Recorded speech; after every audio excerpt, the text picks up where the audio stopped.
বাবা প্লিজ, আমি ওর ব্যাপারে আর কোনো কথা শুনতে চাই না, আমি টায়ার্ড। কিন্তু এই কথাটা তোমার জানা দরকার বিক্রম। ও কারোর সঙ্গে কোনো ব্যাপারে একটা কথা বলছিল আর আমি সেটা ওভারহিয়ার করেছি। কি বলছিল? আমাদের সাহায্য করার জন্য পাড়ার লোক ফিট করেছে? না, তা নয়। তাহলে ঠাম্মা, ঠাম্মা, আমার তখন খিদে পাইনি। হ্যাঁ, আমার যখন খিদে পাবে আমি খাবো পরে। হ্যাঁ মন, মা লক্ষ্মী মা, শোন আমার, শোন শোন মা, শোন, পরে খেলে হবে মা।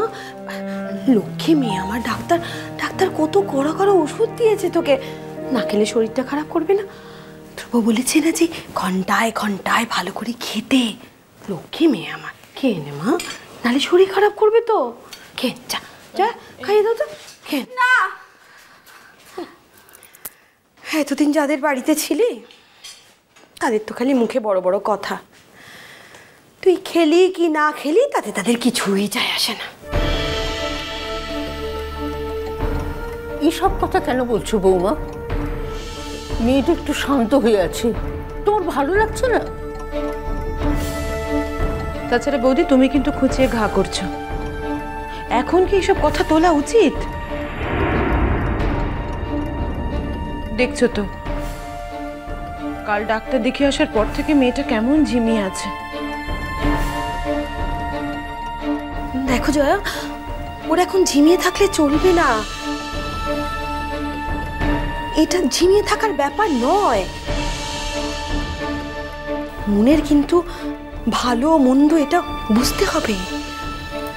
আর আমার তো মনে হয় যে মনের ভেতর পুরো ব্যাপারটা জমিয়ে রাখার থেকে মন থেকে যত তাড়াতাড়ি পর্বটা মুছে যায় ততই মঙ্গল।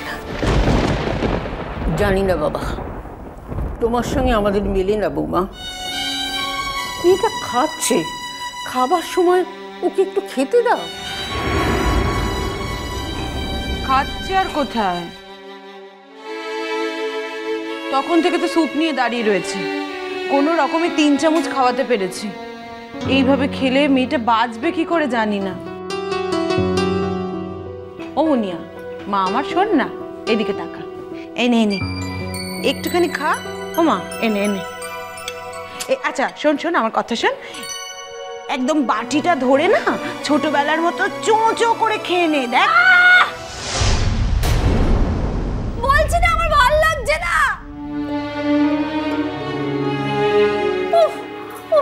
আমার কথা বলতে খুব কষ্ট হচ্ছে, আমাকে এত কথা বলিও না তো, আমার ভালো লাগছে না। এটার গন্ধ আমার বমি পাচ্ছে।